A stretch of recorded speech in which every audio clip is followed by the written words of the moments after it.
Ako nga pala ay magkikilaw ng hipon. Itatry kong magkilaw.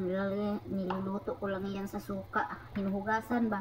Pero first time kong kumain ng kinilaw. Sa kapanood ko sa dumadaan sa newsfeed ko sa Facebook. Ako yung naglalaway sa kinilaw, kaya ginagaya ko. Hindi pa talaga ako nakakain ng kinilaw kahit ako'y Bisaya. Usong-uso yan sa mga Bisaya, mahilig sa mga kinilaw. Pero ako hindi pa talaga nakakain. Sinubukan ko dito talaga sa Qatar. Hipon lang ginagawa ko. Yan ay hinuhugasan ko lang sa suka. Based sa nakikita ko lang din sa sa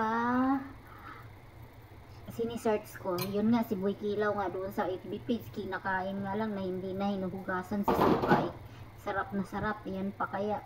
Ayoko nang malansa.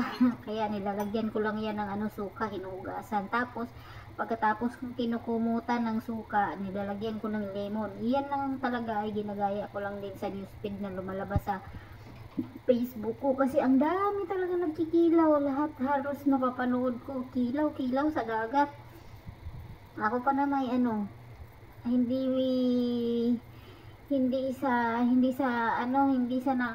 pa nakakain ng kinilaw. Ever since bata, first time ko to. Ginagaya ko lang talaga, sinusundan ko lang yung mga nagkikilaw na tunay na nagkikilaw. Ayan pagkatapos ng lemon, nilalagyan ko yan ng vinegar. Sarap yung kasi ng vinegar, apple cider vinegar pa lang nilalagay ko dyan. Sarap na sarap, gusto ko yung vinegar na yan. Yan lang ang base ko lang sa nakikita ko ha. Yan, hinuhugasan, tapos pagkatapos ng hugas ng hipon, nilalagyan ko lang ng lemon, suka, luya, o lahat ng ingredients, basta ginaya ko lang siya, black pepper, salt, o lahat na. At ako'y nagkikrave, ay naglaway ako talaga. Ako pa naman hindi matapang sa sa suka. Ma-acidic kasi yan. Acidic yung ko, may hyper acidity ako. Hindi ko bet yung mga maasim na yun. Diba, nilagyan ko ng bitchin para malasa. Talagang first time kong kumakain at dito pa sa bansang Qatar, yung kasi dito, yung shrimp dito sa nabili ko, parang fresh na fresh pa.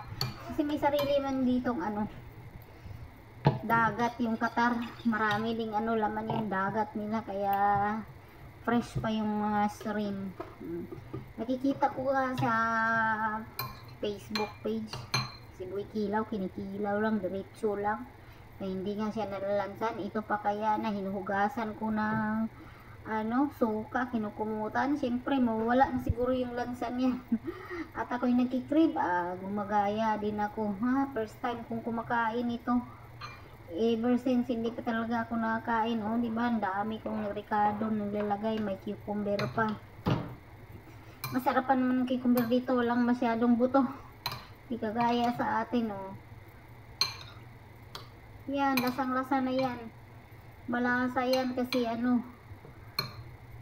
apple cider ba naman nilagay ko. Ayoko kasi yung kinakain ng hilaw.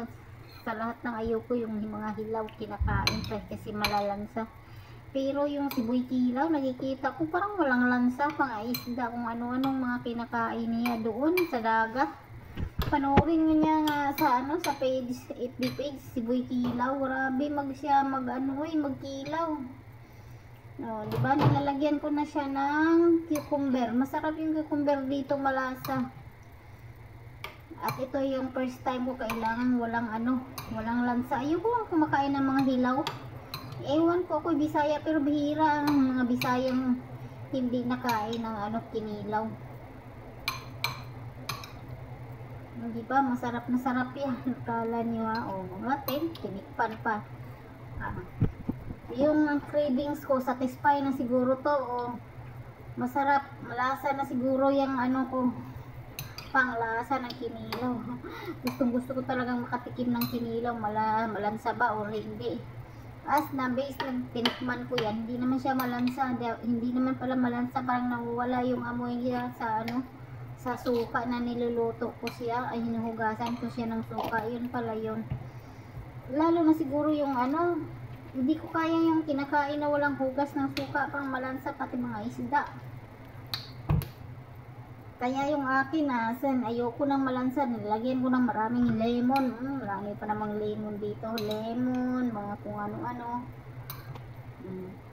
Yan ay ang sarap na sarap yan. Walang lansa. As in, tinikman ko na siya. Walang lansang pagkagawa ko ng hipon na yan. Yan, ang bit na bit ko siya. Parang naglalaway tuloy ako nakatingin, nagbo-voice over. Hoy, first time. O, dito pa sa ibang bansa. O, diba? O, unang tikim. Sol. Sarap. Sarap ang masarap pala yung shrimp na kinilaw. Kasi manamis-namis siya kaya siguro sa isda. Gustong gusto ko siya eh. Natikman ko. As in, lang sa yung tapos tinatanggalan ko pa siya ng yung tinaiba yun yan na may mga kinakain yan dumi. Tinatanggalan ko. Lalo nang walang lansa. Kasi sinugasan ko siya ng maraming suka. O, diba? O. Solve na solve. At ako lang naman ang kakain yan kasi pinitikman ko lang. Yung suka niya, sobrang sarap. Malasa yung suka. Ganun pala yung kinilaw na yun, diba? Kaya pala ang sarap. Ang dami nagkikilaw na mga Bisaya. Pero sa mga Tagalog, hindi sila nakain siguro ng mga kinilaw. Yung kinilaw siguro na yung mga niluluto. Pero sa Bisaya, grabe, sobrang dami kumakain ng kinilaw. Bawal din yung lagi nagkikilaw, magkakahepa. Buti dyan, diba? Ako lang din kakain yan kasi tinikman ko lang May may ampalaya pa. At saka may dilis. Yung dilis dito sa kapag hindi yan hindi maalat yung pagkakaano dito nila. Masarap diba? Sinasawsaw ko, walang rice niyan. Tingnan ko lang hindi yan magutom mamaya sa kaldero or magkainin. Hindi pwede sa akin na walang rice. Magugutom ako, mangangatan sa gutom. Parang masakit sa ulo pag walang rice, diba? Tinatry ko lang. At ako nagustuhan ko yung ginawa kong kinilaw. Sarap na sarap ko ako dyan sa sa shrimp na yan. Diba? First time kong kumakain, Basta, sa dami ba naman ng Ricardo, mawala talaga yung lansa. Plus dilis, yung dilis dito sa Qatar, hindi maalat. Plus, ang palaya, diba? Dapat ganyan lang sanang kinakain nung hindi na magra-rice. Kung magra-rice pa, sus ko. Doble na, sa dami ng ulam ko. Ubus ko yan yung kinilaw. Ako lang naman kakain kasi konti lang naman yan. Kaya lang ito madami doon sa mga Ricardo na nilalagay ko. Yung ampalaya din dito, mapait. Tinatry kong hindi hugasan ng asin, mapait pala. Dapat pala hugasan siya ng asin. Sabi kasi doon sa pinapanood ko, wag daw hugasan ng asin, lalong papait na, mapait pala pag hindi hinugasan ng asin. Mas maganda pa yung hugasan ng asin, matatanggal yung pait. Galing kasi sa India yung mga dito, ang palaya. Galing sa India, tapos nilalagyan ko ng itlog. Diba? Ako lang mag-isang kumakain. Ubus ko yan. Pati yung dilis. Dot na. Diba? Hanggang dito na lang. Thanks for watching.